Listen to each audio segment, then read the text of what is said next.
கர்த்தர் நாமம் மகிமைப்படுவதாக. ஹோப் டிவி நேயர்கள் உங்கள் ஒருவருக்கும் இயேசு கிறிஸ்துவின் இனிய நாமத்தினால் வாழ்த்துக்களை தெரிவித்துக் கொள்கிறேன். மிராக்கிள்ஸ் ஆஃப் ஜீசஸ், இயேசுவின் அற்புதங்கள் என்ற தலைப்பில் நம் பாடங்களை படித்து கொண்டு வருகிறோம்.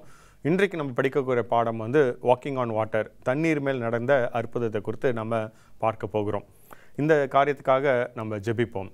எங்கள் அன்பு நிறைந்த பரலோகத்தின் தகப்பனே, நீர் தண்ணீர் மேல் நடந்தீரப்பா, அவ்வனமாகவே நாங்களும் வெற்றி நடை போடுகிற வாழ்க்கையின் அனுபவத்தை எங்களுக்கு தர வேண்டும் என்று ஜெபிக்கிறோம்ப்பா. இந்த பாடங்களை படிக்கும் போது எங்களுக்கு புரிந்து கொள்தல் நீங்கள் கொடுக்க வேண்டும் என்று கெஞ்சி நிற்கிறோம். இயேசுவை ஜெபிக்கிறோம் பிதாவே, ஆமேன். இயேசு கிறிஸ்து செய்த அற்புதங்கள் இந்த மத்தேயு, மார்க், லூக்கா, யோவானில் பதிவு செய்யப்பட்டிருக்குது. 37 அற்புதங்கள் இருக்கிறது. அதில் இருக்கக்கூடிய அற்புதங்களில் யோவானில் 8 அற்புதங்கள் மட்டும்தான் பதிவு செய்யப்பட்டிருக்குது. மத்தேயுவில் 22, மார்க்கில் 20, இன்னும் லூக்காவில் 21 இருக்கிறது.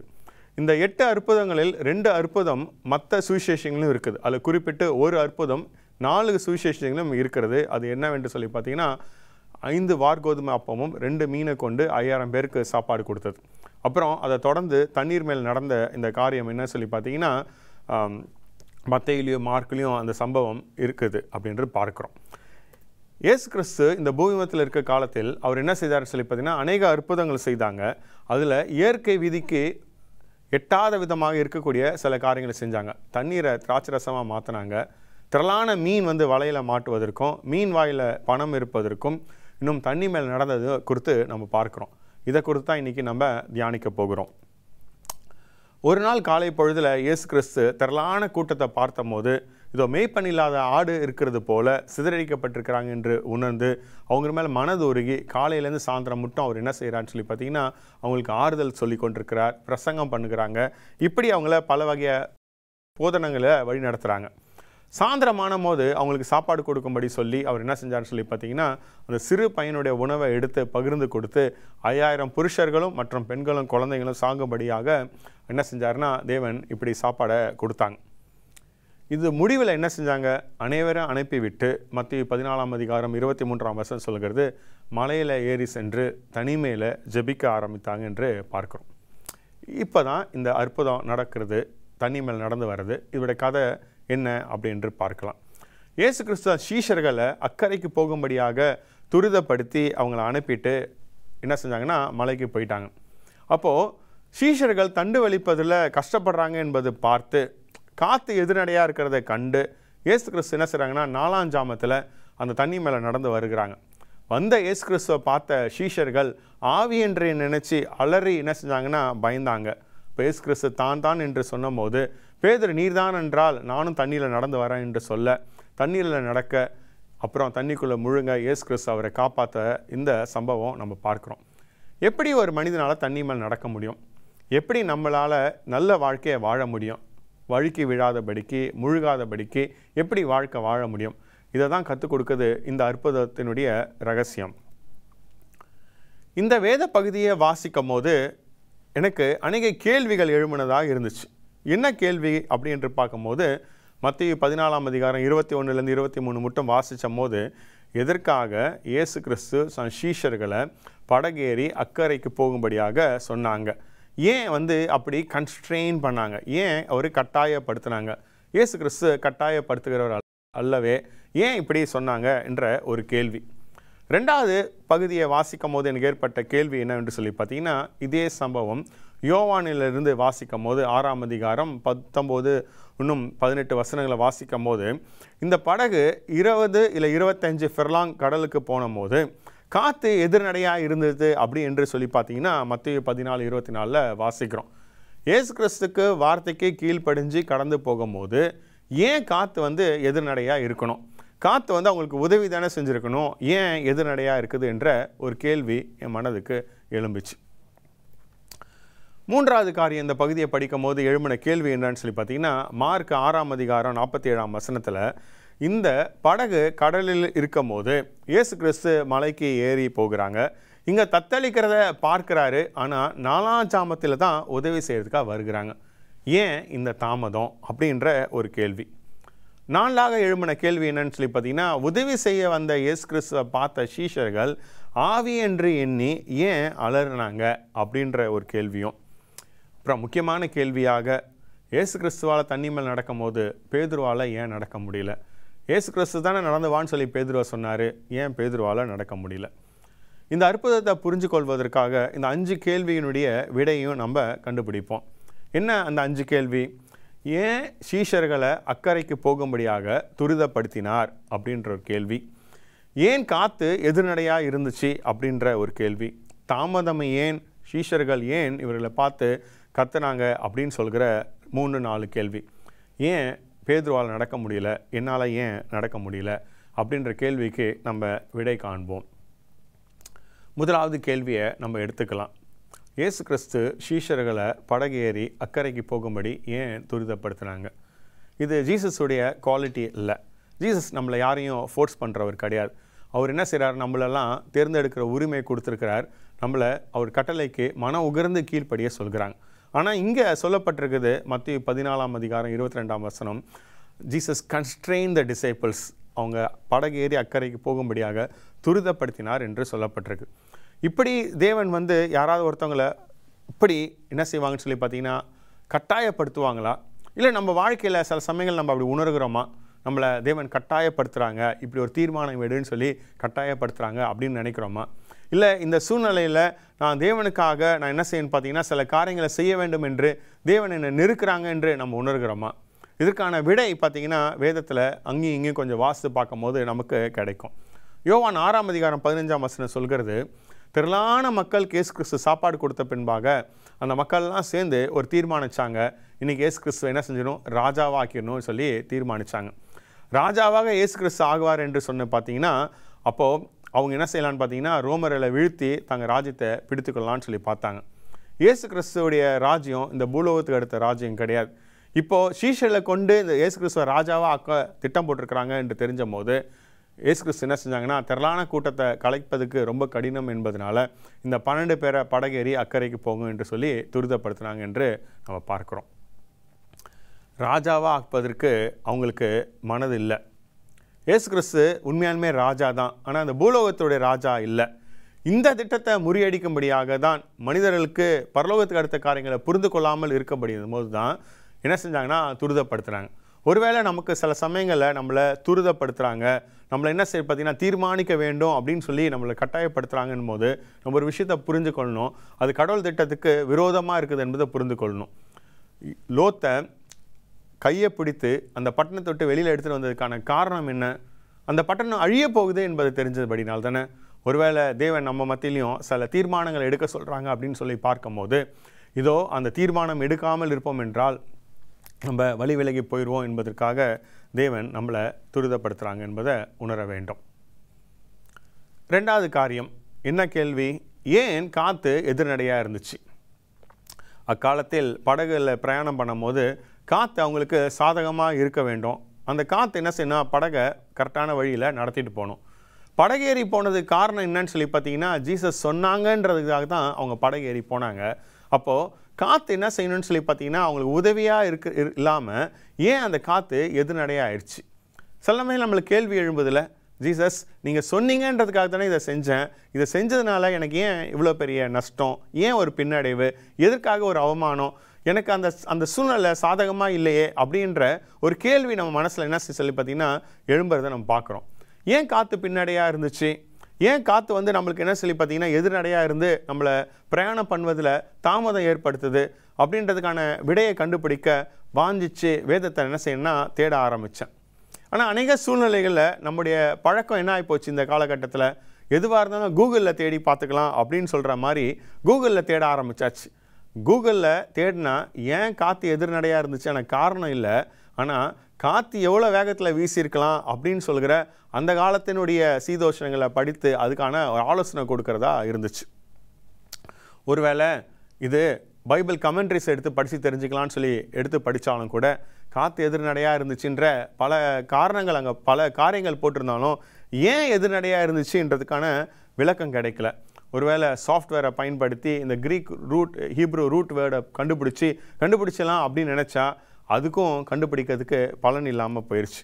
அப்போ தான் ஒரு காரியம் மனதுக்கு நமக்கு ஞாபகம் வந்துச்சு. என்ன அப்படின்னு சொல்லி பார்த்தீங்கன்னா, ஐசையா 28 அதிகாரம் 10 சொல்கிறது, தேவனோட வார்த்தையை எப்படி படிக்க வேண்டும் என்றால், இங்கே கொஞ்சமோ அங்கே கொஞ்சமோ ஒரு வரியுடன் இன்னொரு வரியை ஒப்பிட்டு படிக்க வேண்டும் என்பதை நம்ம அறிந்திருக்கிறோம். இதோ வேதத்தில் இருக்கக்கூடிய ரகசியங்களை தெரிஞ்சுக்கணும் அப்படின்னு சொல்லி பார்த்தீங்கன்னா, இன்றைக்கி இருக்கிற டெக்னாலஜிகள் அது என்ன சொல்லி பார்த்தீங்கன்னா, அந்த ரகசியங்களை கொடுப்பதற்கு ஒரு ஏதுகரமாக இருக்க முடியாது. ஒருவேளை அதுக்கு நன்மைகள் நம்ம பெற்றுக்கொள்ளலாம். ஆனால் தேவனிடத்தில் நம்ம வச்சுக்கிற உறவை நிமித்தமாகவும் தேவன் சொன்ன விதமாக வேதத்தை ஆராய்ச்சி செய்யும்போது தான் நம்மளால் இந்த விஷயங்களை புரிஞ்சுக்க முடியும். அதனால் வேதத்தையும் சாட்சியமத்தையும் கவனித்து பாருங்கன்னு சொன்னபடினால, இதோ வேதத்தையும் சாட்சியமத்தையும் கவனித்து பார்க்கும் போது யுகங்களின் வாஞ்சை என்ற புத்தகத்தில் 380 பக்கத்தில் எதற்காக காத்து எதிர்நடையாக இருந்துச்சு என்பதை கொடுக்கப்பட்டிருந்துச்சு. அந்த அர்த்தம் என்ன அப்படின்னு சொல்லி பார்த்தீங்கன்னா, ராஜாவாக ஆக்க வேண்டும் என்று எண்ணபடினால் இயேசு கிறிஸ்து என்ன செஞ்சாங்க, சீஷர்களை படகு ஏறி கடந்து போங்கன்னு சொல்லிட்டாங்க. ஆனால் படகேறி கடந்து போன சீஷர்கள் அந்த எண்ணத்துலேருந்து அவங்க மாற்றிக்கவே இல்லை. அவங்க இன்னும் அவங்களோட பேச்செல்லாம் எப்படி இருந்துச்சுன்னா, நல்ல வாய்ப்பை இழந்துட்டோம் அப்படின்னு இருந்துச்சு. அப்போ என்ன செஞ்சாங்க, காற்று எதிர்நடையாக இருக்கும்படியாக அனுமதிக்கவும், அந்த காற்று எதிர்நடையாக இருக்கிறபடினால் அந்த படகை காப்பாற்ற முயற்சி செய்து அவங்க பேசுனதெல்லாம் என்ன செஞ்சுன்னா ஒரு முடிவுக்கு வந்தது என்பதை நம்ம புரிந்து கொள்ளலாம். எப்படி இருந்திருக்கலாம் அவங்களோட பேச்சு? ஒருவேளை சொல்லியிருக்கலாம், யோவான் இன்றைக்கி நீ என்ன செஞ்சுருக்கணும், ஜீசஸ் கிட்ட போய் எப்படியாவது நீங்கள் ராஜாவாயிருங்க அப்படின்னு சொல்லியிருக்கணும் அப்படின்னு சொல்லிட்டு யோவான் மேலே பழியை போட்டிருக்கலாம். யோவான் சொல்லியிருக்கலாம், மூத்த நபராக இருக்கிற பேதுரு நீங்கள் சொல்லியிருக்கணும், நீங்கள் என்ன சொல்லி இயேசு கிறிஸ்துவை ராஜாவாக்கியிருக்கணும் அப்படின்னு சொல்லியிருக்கலாம். யூதாஸ் என்ன சொல்லியிருக்கலாம், இன்றைக்கி மட்டும் இயேசு கிறிஸ்துவை ராஜாவாக்கியிருந்தா 5000 பேர் இருந்தாங்க, இன்னும் பெண்களும் குழந்தைங்களும் இருந்தாங்க, காணிக்கை எடுத்திருந்தா நிறைய காணிக்கை கிடச்சிருக்கோம் அப்படின்னு சொல்லிட்டு யூதாஸ் என்ன செஞ்சுருக்கலாம், சொல்லியிருக்கலாம். இப்படியே இவங்க பேச்சு இருந்து அவங்களோட எண்ணம் மாறவே இல்லை. அவங்களோட எண்ணங்கள்லாம் என்னன்னு சொல்லி பார்த்தீங்கன்னா, அந்த காற்று எதிர்நடையாக இருக்கிறது போல் தேவ சித்தத்துக்கு எதிர்நடையாக இருந்துக்கிட்டே இருந்துச்சு.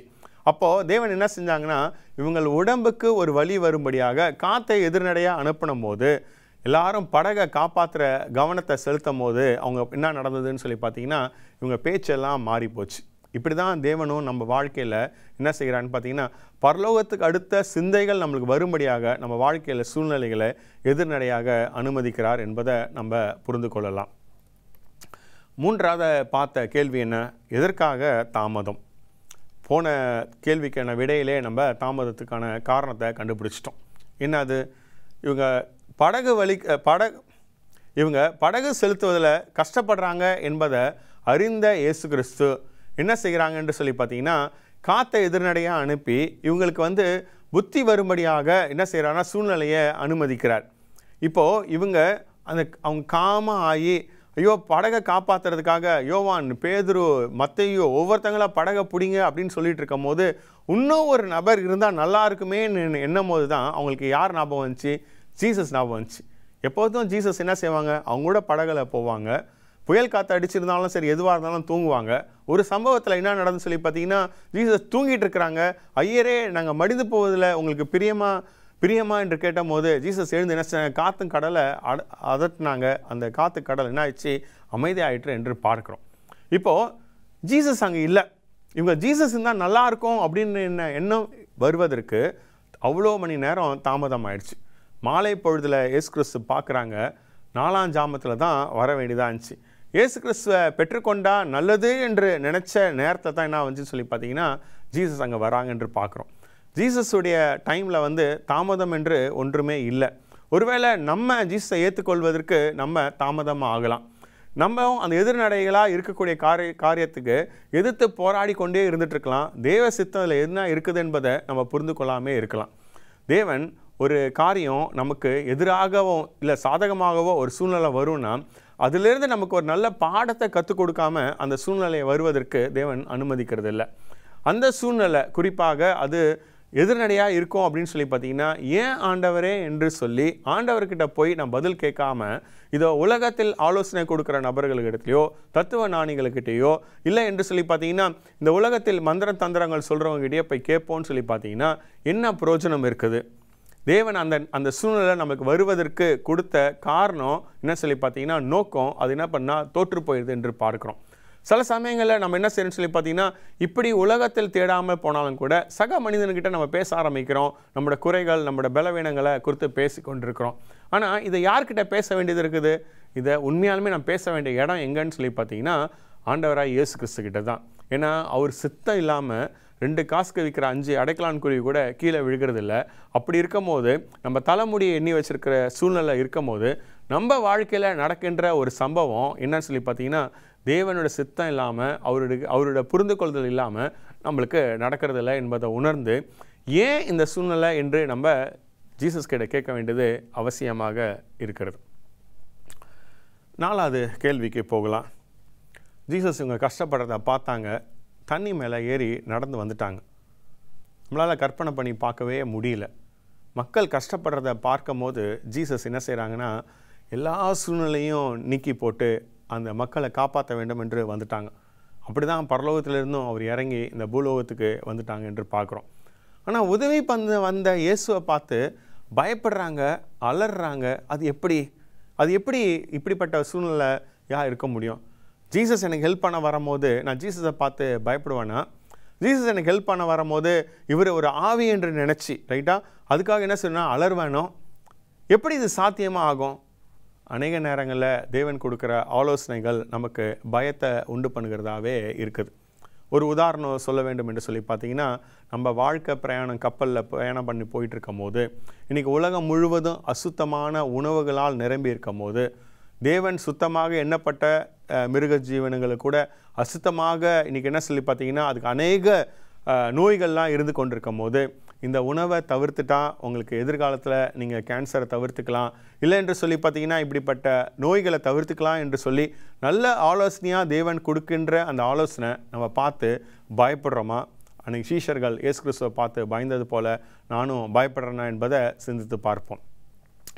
ஒருவேளை திருமணத்தை நிமித்தமாகவோ வேலை நிமித்தமாகவோ ஓய்வு நாளை நான் என்ன செய்வேன்னு சொல்லி பார்த்தீங்கன்னா அனுசரிக்க முடியாமல் ஒரு சூழ்நிலை ஏற்படும் அப்படின்னு ஒன்று இருக்கோன்னு சொன்னால் ஜீசஸ் நம்மக்கிட்ட வந்து இல்லை இதெல்லாம் அனுசரிக்கிறதுக்கு ஒரு வழி இருக்குது, ஓய்வு நாளை பரிசுத்தமாக ஆசிரிப்பை நினைப்பாயாக சொன்ன காரியத்தை நீங்கள் உங்கள் வாழ்க்கையில் நிறைவேற்ற முடியும் என்று சொல்லி நமக்கு ஒரு வழியை கொடுப்பாங்க என்று சொன்னால், இதோ இந்த நபரோட நீ திருமணம் முடிக்காத என்றும் இப்படிப்பட்ட வேலையை தேர்ந்தெடுக்காத என்று சொல்லும் போது அந்த செய்தி ஜீசஸை பார்த்து சீஷர்கள் பயந்தது போல் நானும் பயப்படுறவனா இருக்கிறேனா என்பதை கொஞ்சம் நம்ம நிதானித்து பார்ப்போம். இதோ ஜீசஸ் நம்மளை காப்பாற்ற தான் வந்திருக்கிறாங்க. இதோ உலகத்தில் நம்மளை ரட்சிக்கணும்னு சொல்லிட்டு அவர் ஆசைப்படுறாங்க. ஒருவேளை உலகத்தில் சற்று காலம் நமக்கு என்ன இருக்கலாம்னு சொல்லி பார்த்தீங்கன்னா ஒரு விடுதலை பெற்ற மாதிரி ஒரு நன்மை அடைஞ்ச மாதிரி தேவ பிரமாணத்தை மீறி நடக்கிற செயல்கள் இருக்கலாம். ஆனால் அது நித்திய அழிவு கொண்டு போயிடும் என்பது உணர்ந்தவர்களாக தான் ஜீசஸ் நம்மக்கிட்ட சொல்கிறாங்க இது வேண்டாம் அப்படின்னு சொல்கிறாங்க. அந்த செய்தி, அந்த சத்தியம், அந்த சத்தியமான ஜீசஸை பார்த்து நான் பயப்படுறேன்னா, நான் அலறேன்னா என்பதை நம்ம கொஞ்சம் சிந்தித்து பார்ப்போம். இப்படிப்பட்ட அனுபவம் நமக்கு இருக்கக்கூடாது என்பது தேவன் நமக்கு சொல்கிறாங்க. இறுதியான கேள்வி, ஜீசஸால் நடக்க முடியும் போது ஏன் பேதுருவால் நடக்க முடியல? நீங்கள் தானான்னு சொல்லுங்கள், நானும் நடந்து வரேன் அப்படின்னு சொன்ன பேதுருவால் ஏன் நடக்க முடியல? ஒருவேளை ஜீசஸ் நடந்தது நோக்கத்தையும் பேதுரு நடந்த நோக்கத்தையும் நம்ம பார்ப்போம்னு சொன்னால் இதை நம்ம தெளிவாக புரிந்து கொள்ளலாம். பேதுரு என்ன நினைக்கிறாரு? ஜீசஸ் நடந்து வராரு, நானும் நடந்துட்டா சக மனிதனை காட்டிலையும், அதாவது தான் சீஷர்களை காட்டிலையும் தான் பெரிய ஆள் என்று என்ன செஞ்சலாம் காட்டிக்கலாம் என்று சொல்லி தனக்கு ஒரு பெருமை வரும் அப்படின்ற ஒரு காரியத்துக்காகவும் என்ன செய்கிறாருன்னா இந்த காரியத்தை அவர் முன் வைக்கிறார். ஒருவேளை கற்பனையான ஒரு உதாரணம் சொல்லணும் அப்படின்னு சொல்லி பார்த்தீங்கன்னா இந்த காலத்துக்கு பொருந்தபடியாக பேதுரு தண்ணி மேலே நடக்கிறதுக்கு முன்னாடி யாராவது என்னுடைய தண்ணி மேலே நடக்கிறத நீங்கள் ஃபோட்டோ எடுத்தீங்கன்னா, வீடியோ நீங்கள் லைவ் போட்டிங்கன்னா சோஷியல் மீடியாவில் எனக்கு நிறைய பேர் புகழ் கிடைக்குமே அப்படின்னு சொல்லும் போது யோவான் அங்கே சொல்கிறார், ஆல்ரெடி லைவில் தான் போயிட்டுருக்குது, பீட்டர் நீங்கள் நடக்க ஆரம்பிங்க அப்படின்னு சொல்கிறார். பீட்டருக்கு ஒரு பெரிய மகிழ்ச்சி. என்ன மகிழ்ச்சி? தன்னை இன்னைக்கு உலகமே பாராட்ட போது, தான் தண்ணி மேலே நடக்கிறத உலகமே பாராட்ட போது அப்படின்ற ஒரு மகிழ்ச்சியில் தன் சுய பேர் புகழுக்காக என்ன செய்கிறாருன்னா நடக்க ஆரம்பிக்கிறார். நான் தண்ணிக்குள்ளே போனோடனே உலகமே அவரை சபிச்சிச்சு, கிண்டல் பேசிச்சு என்பதை அவர் புரிந்து கொள்ள முடியல. ஒருவேளை இந்த கதை இன்றைக்கி நடந்திருந்தா இப்படி தான் நடந்திருக்கும் என்பதற்கு உதாரணமாக இதை நான் உங்களுக்கு சொல்கிறேன். நான் ஜீசஸ் நடப்பதற்கு காரணம் என்னன்னா மற்றவங்களுக்கு உதவி செய்வதற்காக தண்ணி மேல் நடந்தாங்க. பேதுரு நடந்த காரணம் என்னென்னா தன்னைத்தானே பெருமையாக பேசிக்கொள்வதற்காக நடக்கிறாங்க. ஜீசஸ் பிதாவோட நாமம் மகிமைப்படுவதற்காக நடக்கிறாங்க. பேதுரு தாம் பேர் புகழ் அடைவதற்கு தன் நாமம் மகிமைப்படுவதற்காக நடக்கிறாங்க. ஜீசஸ் மற்றவங்க கஷ்டப்படுறாங்க, அவங்களுக்கு உதவி செய்ய வேண்டும் என்பதற்காக நன்மை செய்கிறவராகவே சுற்றி திரிகிறாங்க. ஆனால் பேதுரு என்ன செய்கிறார் என்று சொல்லி பார்த்தீங்கன்னா, மற்றவங்களை காட்டிலையும் தான் ஒரு அட்வான்டேஜான இடத்துல இருக்கணும் அப்படின்னு சொல்லிட்டு, ஒருவேளை இவர் தண்ணியில் நடந்துட்டா, ஜீசஸும் தண்ணி நடந்தாங்க, பீட்டரும் நடந்தாங்கன்னு சொல்லிட்டு எல்லாரும் பேசும்படியாக ஒரு அட்வான்டேஜ் எடுப்பதற்காக இந்த காரியத்தை செஞ்சாங்க. பேதுரு விசுவாசம் இல்லாமல் இந்த காரியத்தை என்ன செஞ்சாங்கன்னா செஞ்சுட்டாங்க. ஜீசஸ் தண்ணி மேலே நடக்கிறதுக்கு முன்னாடி என்ன செஞ்சுருந்தாங்க? இதுதான் ரகசியம். தண்ணி மேலே நடக்கிறதுன்றது என்னன்னு சொல்லி பார்த்தீங்கன்னா, பாவமே செய்யாதபடி வாழ்கிற ஒரு வாழ்க்கை. பாவ தண்ணீர் நம்மளை முழுகிறாதபடிக்கு அதுக்கு மேலே இருக்கிற ஒரு வாழ்க்கை.